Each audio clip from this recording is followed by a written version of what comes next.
Touch him again with those trembling hands, Dr. Vale, and I swear before every saint in this hospital that I will save Dante Vescari myself. Keep his heart beating through this poisoned night. Make him open those ruthless eyes before sunrise. And then I will tell him exactly which 7 cowards left. Him bleeding, because they feared his enemies more than their oath, feared their reputations more than a dying man, and feared the plus-size nurse they mocked more than the truth standing right in front of them, while the monitors screamed their shame and the whole emergency wing watched. At midnight, the most feared Mafia boss in New Orleans was pushed through the emergency doors with a bullet near his heart and poison crawling through his veins. 7 doctors looked at his chart, heard the name Dante Vescari, and refused the case one by one. Maribel, a plus-sized trauma nurse with lush, generous curves and a forgotten battlefield skill, became the only person willing to touch him. The first secret was not inside Dante's wound, but hidden in the hospital itself, where someone had been paid to let him die before sunrise. By dawn, everyone who underestimated her would learn that mercy can be sharper than a blade. The glass doors of St. Aurelia Private Hospital burst inward so violently that the night security guard dropped his coffee across the polished marble floor. 2 men in black suits came first, both bleeding from shallow cuts, both carrying guns they did not bother to hide. Between them sagged a man in a torn obsidian shirt, his broad chest soaked dark, his face pale beneath sharp cheekbones and a jawline that looked carved from stone. Maribel was behind the nurse's station, finishing a trauma intake form, when the taller guard roared, "We need a surgeon now," and the entire emergency wing went silent.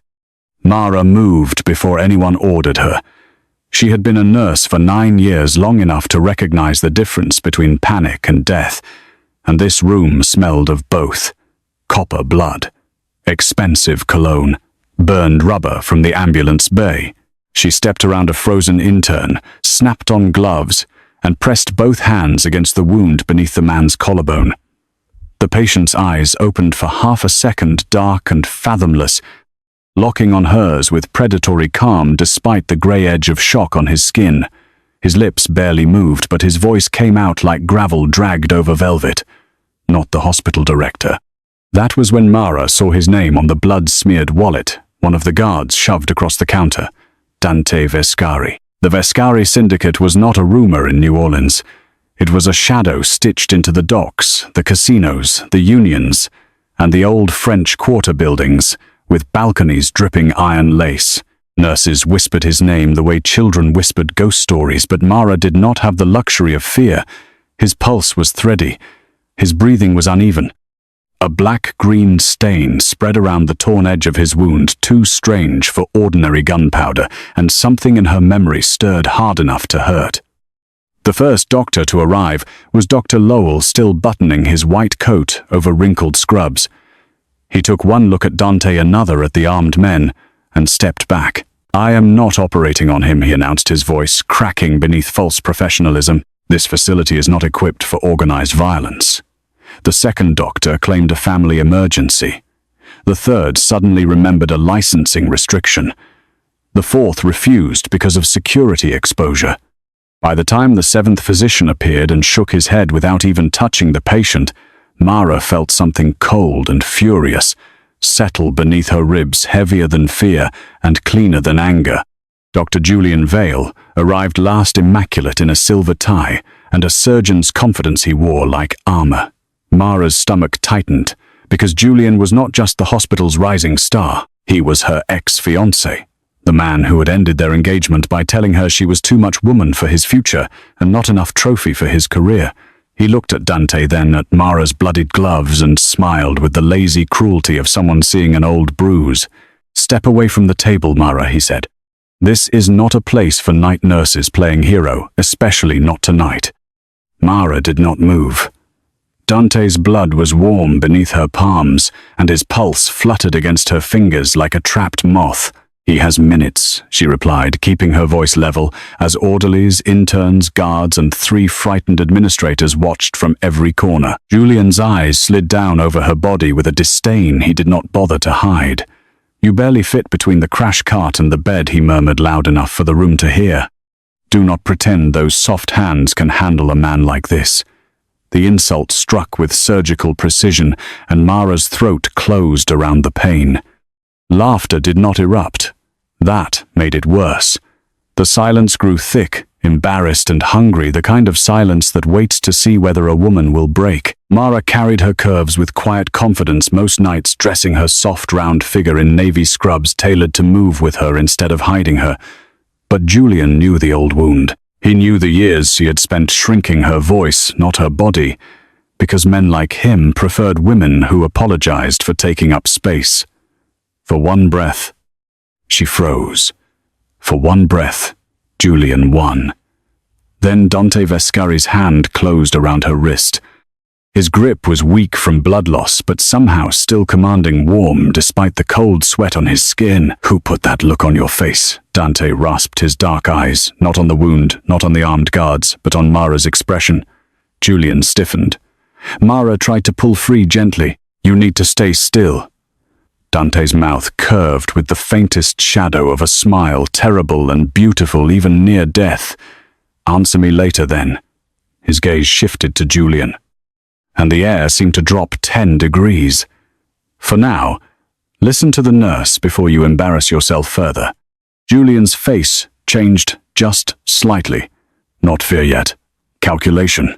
Mr. Vescari is unstable, he declared, turning toward the administrators, as if performing for a courtroom. Any intervention without a full surgical team would be reckless. I refuse liability, and I recommend transfer. Mara stared at him. Transfer meant a 30-minute ambulance ride. Dante did not have 10. She glanced again at the black-green stain, at the way his blood refused to behave beneath the pressure dressing, at the tiny crescent mark burned into the fabric near the wound. A memory snapped into place, her father's field manual, his voice, and the word nightshade.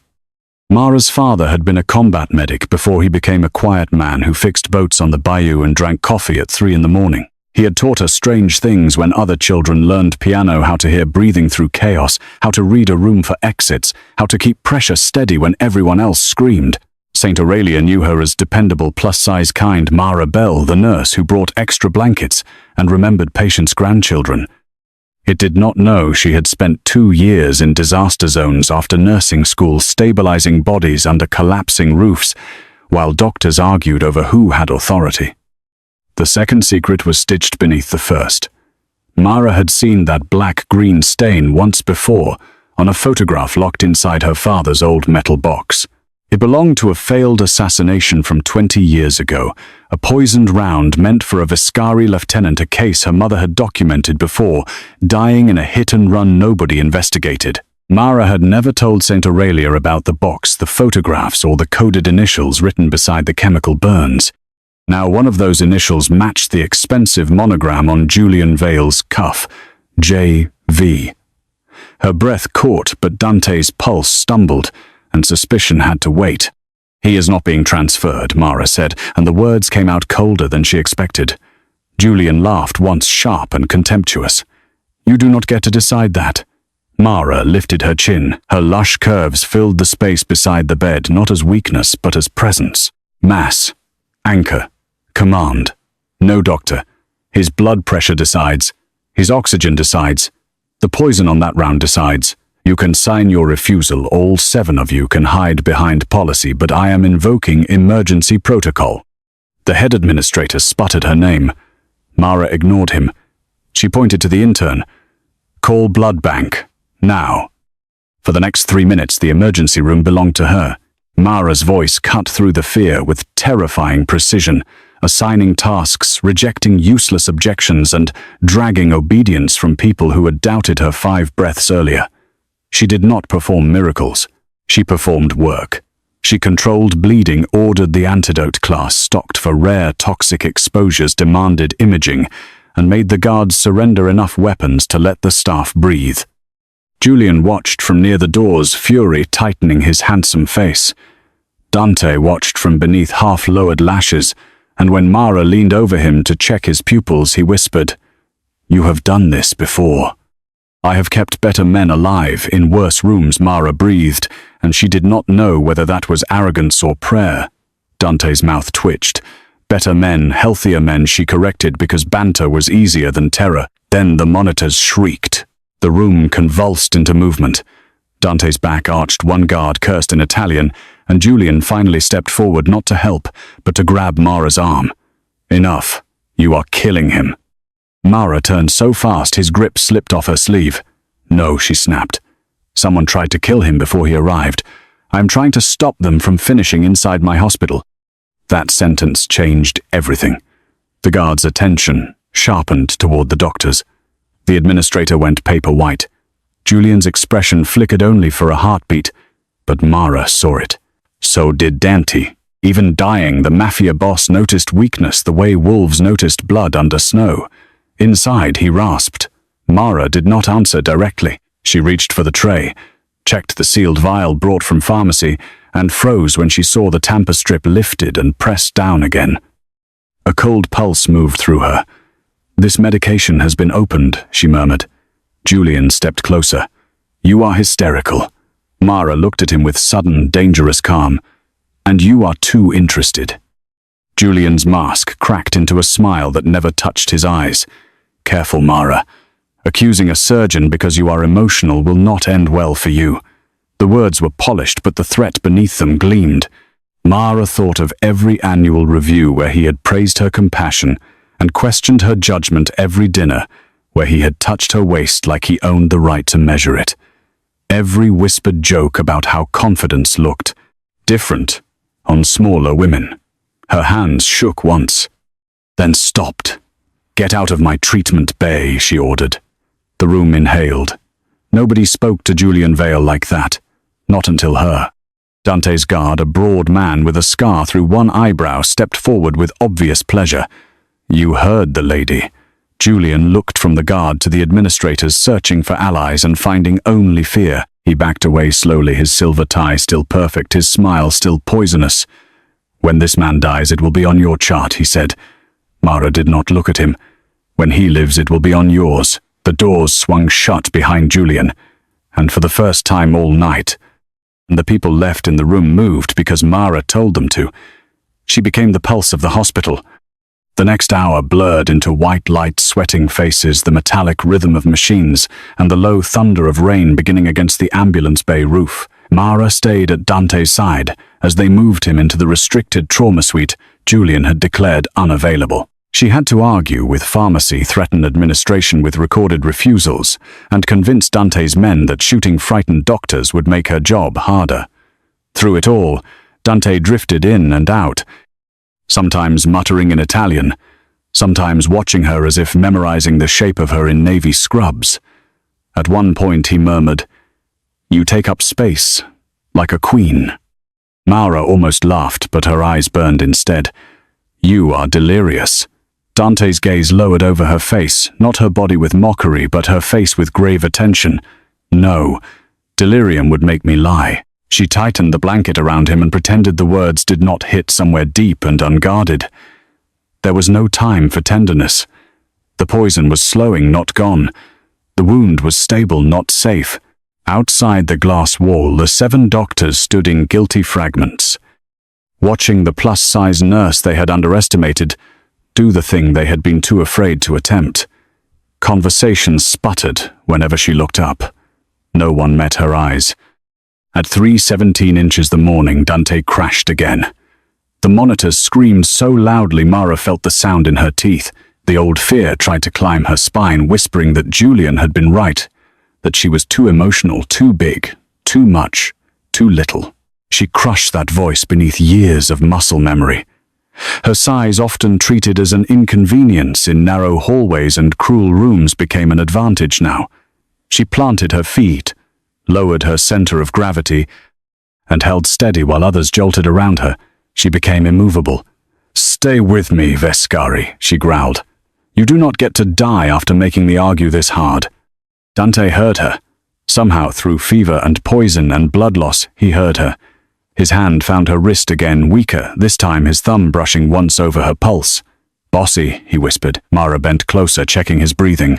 Alive men may complain. His eyes opened black as midnight on the river. Then keep me alive.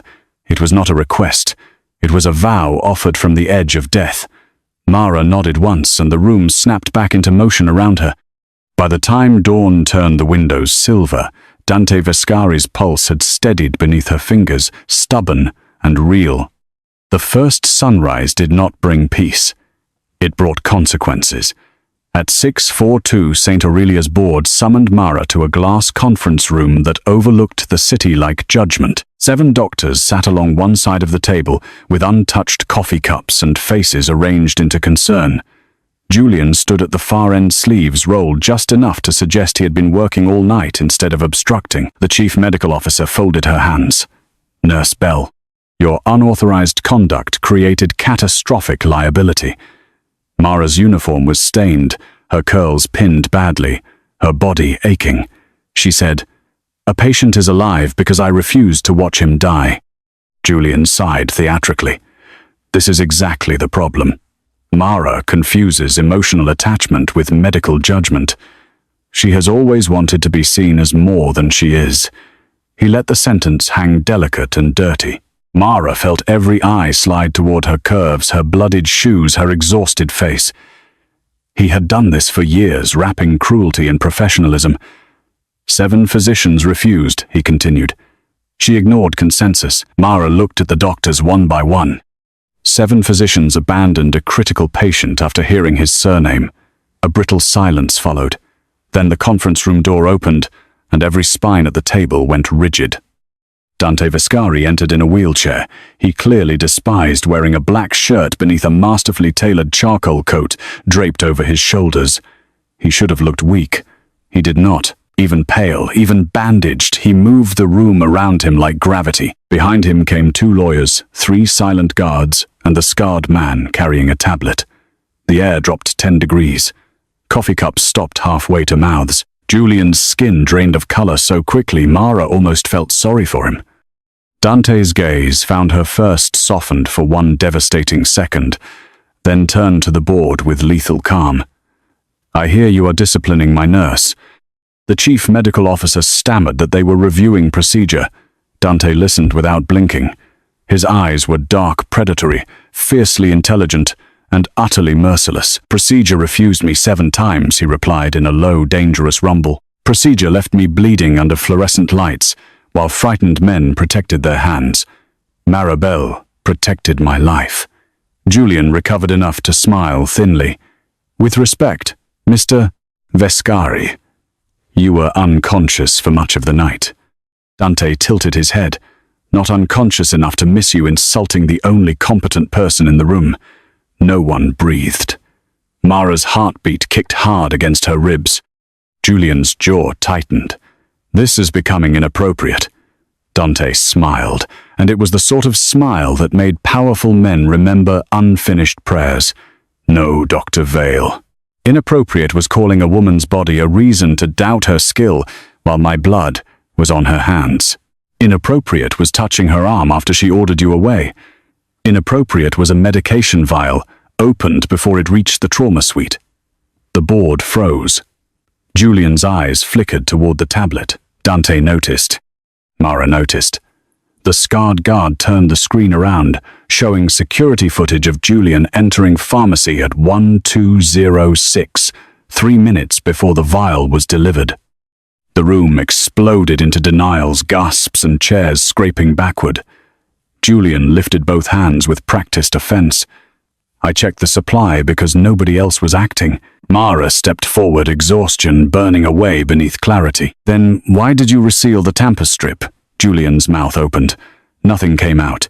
Dante's lawyer placed a printed packet on the table. Additionally, Dr. Vale received 2 encrypted transfers from a shell company linked to Castellano Logistics yesterday evening. The name Castellano hit the room like a gunshot. Even administrators knew the rival syndicate. Mara looked at Julian and finally understood. His refusal had never been fear. It had been participation.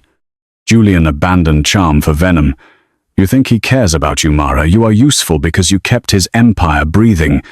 That is all women like you ever are to men like him, convenient, warm, and disposable. The old humiliation reached for her again, but it found no purchase. Dante's hand closed around the wheelchair arm, knuckles pale with fury. Before he could speak, Mara did. A real man does not need to borrow a woman's insecurities to hide his crimes. Her voice was quiet, but it carried. The 7 doctors lowered their eyes. Julian flinched as if she had slapped him. She had not. She had done something worse. She had stopped believing him. Dante looked at Mara with something like worship sharpened by rage. Anyone who disrespects her, he said, his voice soft enough to terrify, disrespects me. But anyone who tries to use her shame as camouflage for betrayal disrespects something even more dangerous. Julian swallowed. And what is that? Dante's gaze never left Mara. Her intelligence.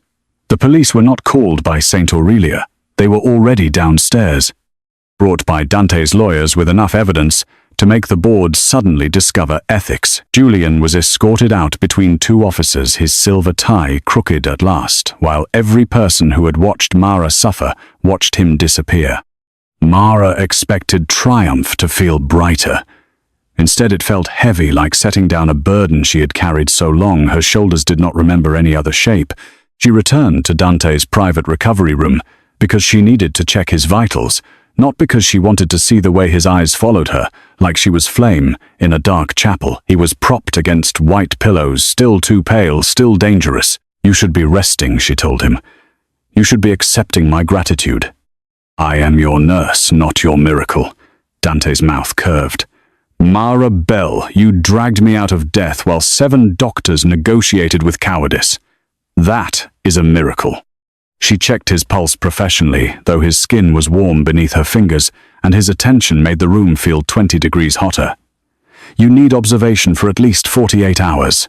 Then observe me. The words were soft, wicked, and impossible. Mara gave him a look usually reserved for patients trying to remove IV lines. Do not flirt with the woman controlling your pain medication. Dante's laugh was low and rough, ending in a wince he tried to hide. She adjusted his pillow before he could protest. The tenderness startled them both. For a moment, the machines hummed rain, tapped the windows, and the underworld king looked simply like a man alive because she had refused to yield. Dante's expression shifted. Tell me why you knew about the poison. Mara's hand stilled on the blanket. There it was, the first secret, asking to become a blade. I saw it in my father's files, she admitted. My mother was a hospital records auditor 20 years ago.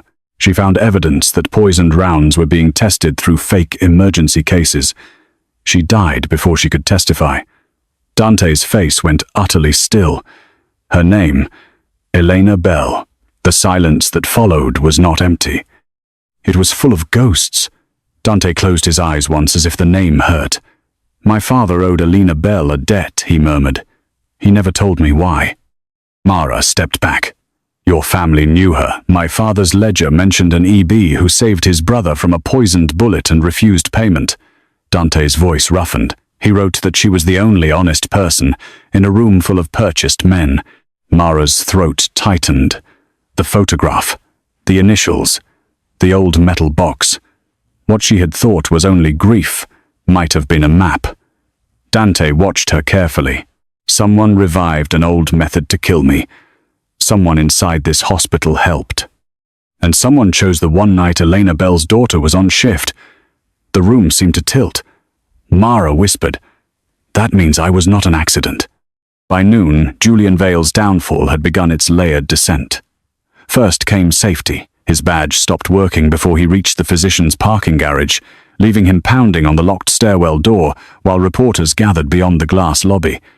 Then came power. Saint Aurelia suspended him publicly, not from courage, but from self-preservation, issuing a statement about tampered medication and external law enforcement cooperation.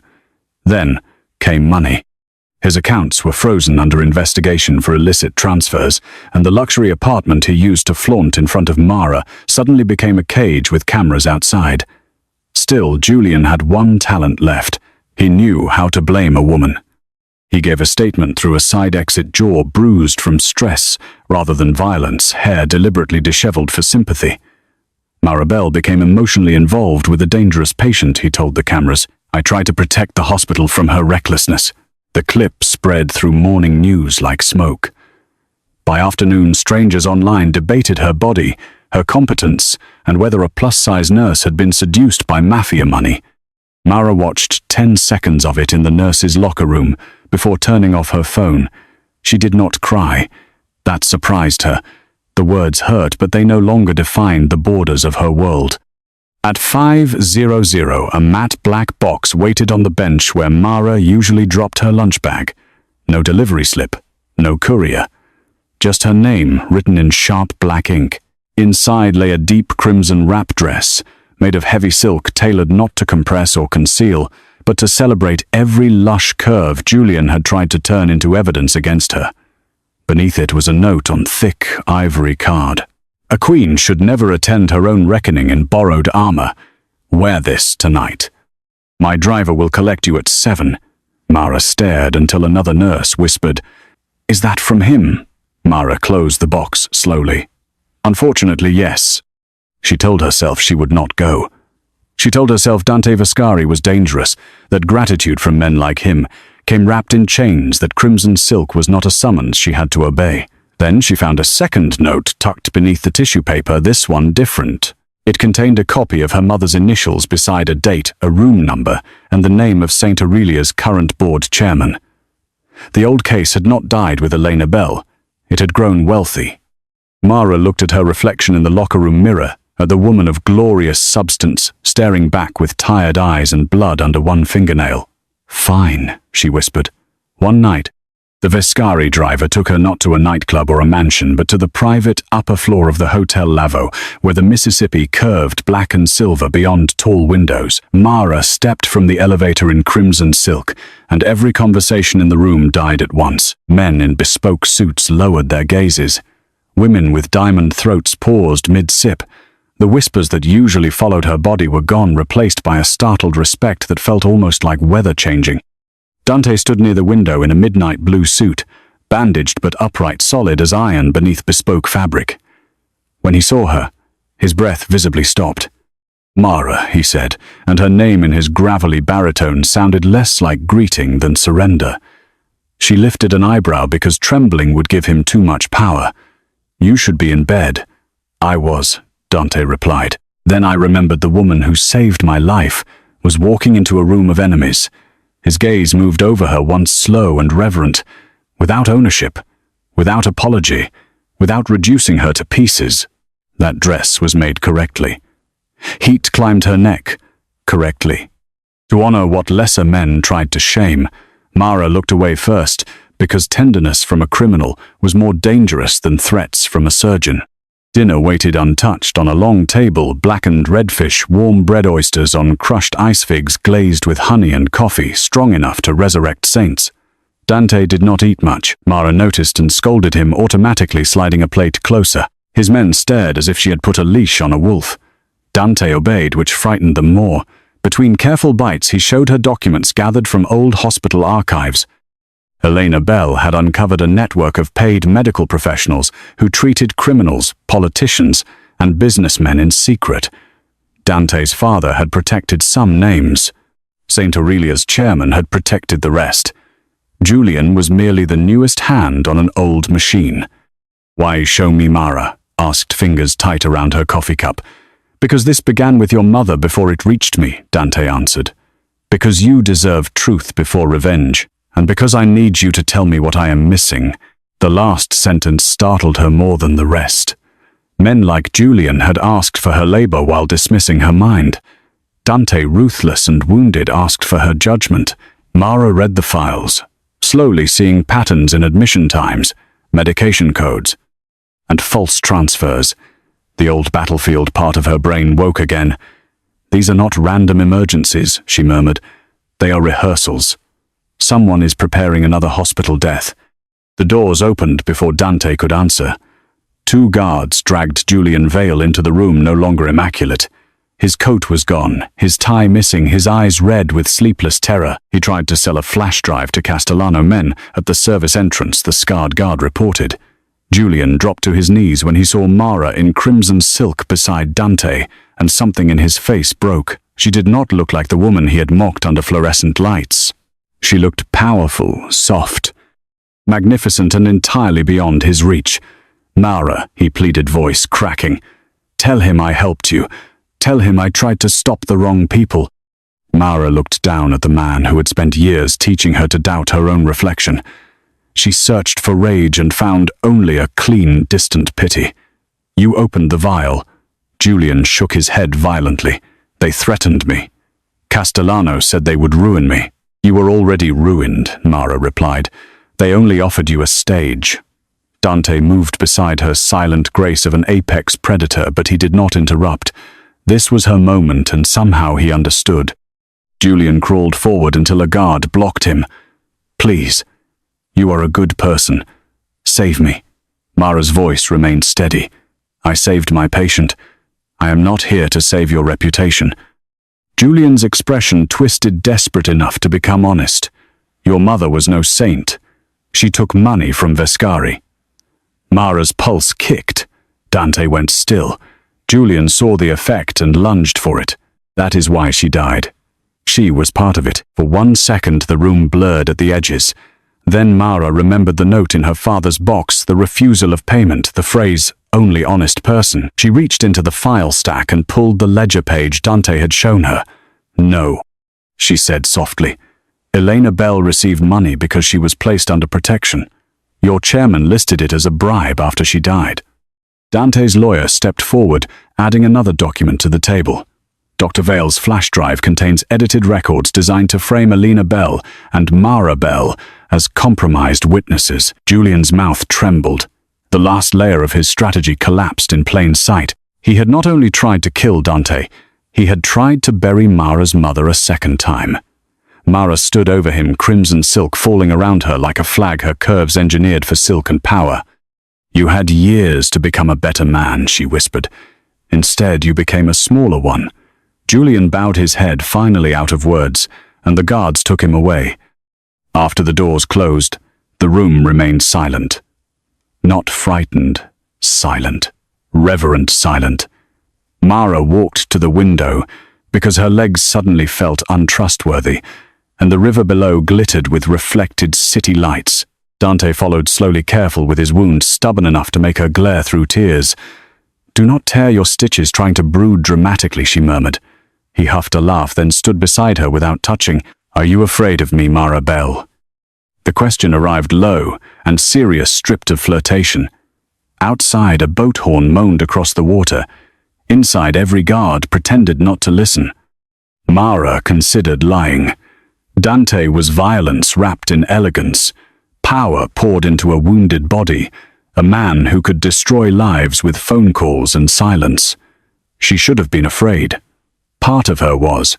But fear was not the only truth in the room. She had seen him listen when she spoke. She had seen him rage at cruelty and wait through her grief. She had seen him ask for her mind before offering revenge. "No," she whispered, "I am afraid of what standing near you will change." Dante's hand lifted slowly, giving her time to refuse, then settled warm and steady against her cheek. "Good. Change is overdue." He kissed her like a vow made carefully, not a conquest taken quickly. Mara could taste coffee, danger, and the impossible sweetness of being wanted without being diminished. His mouth was gentle because his body was injured, but the restraint made it more devastating, a dark promise held on a leash. When he drew back, his forehead rested against hers. From this night forward, Dante murmured, "No one uses your softness as a weapon against you. You are not my nurse because I own you. You are my queen because you stood when kings, doctors, and cowards knelt to fear." Mara closed her eyes, and something inside her finally unclenched. By morning, St. Aurelia's chairman resigned under federal investigation. Julian Vale's medical license hung by a thread, and the 7 doctors who refused Dante Vescari discovered that cowardice also leaves paperwork. Mara did not return to the night shift as a ghost hiding behind navy scrubs. She returned as the nurse who had exposed an old conspiracy cleared her mother's name and saved a Mafia boss no one else dared to touch. Dante sent flowers once. She sent them back because they were too dramatic. He sent coffee next. She kept that. The city learned a new truth before breakfast: soft hands can hold the line when steel hearts fail. Dante's empire did not become gentle, and Mara did not become a woman who mistook danger for romance. Their story remained sharp-edged, complicated, and lit by the kind of fire that can warm or burn depending on who reaches for it carelessly. But whenever someone repeated the legend of that night, they always began with 7 doctors stepping backward and 1 plus-size nurse stepping forward. They spoke of crimson silk poisoned bullets, a mother's buried truth, and a Mafia king who woke up owing his life to the woman others had underestimated. Some crowns are not inherited. Some are earned beneath fluorescent lights with blood on your hands. Did you love seeing Maribel rise from mocked night nurse to the Crimson Queen who saved Dante Vescari and exposed the cowards hiding behind white coats? Hit that like button, share this story, and subscribe for more dark romance audio. Dramas filled with dangerous men, powerful women buried secrets, and revenge served with elegance. Drop a comment below telling us whether Julian deserved every layer of his downfall, whether the 7 doctors should ever be forgiven, and whether Dante's protection was love, debt, obsession, or the beginning of something even more dangerous than all 3 combined, when the city itself was forced to choose between polished cowardice and a nurse's furious grace. This new script follows the dramatic audio story structure and dark Mafia romance rhythm from your uploaded reference, including the high-impact spoken hook, immediate central conflict, public humiliation, private recognition, protective reversal, multi-layered villain, collapse, emotional, declaration, and YouTube-style closing call to action. The plot characters, medical crisis secret involving Mara's mother, and final resolution are newly created rather than copied from the sample, while still preserving the fast, cinematic, emotionally intense narration style you requested for an audio-ready Mafia romance script, with plus-size admiration, danger, power, shame, reversal, and a closing audience prompt woven into the same dramatic flow.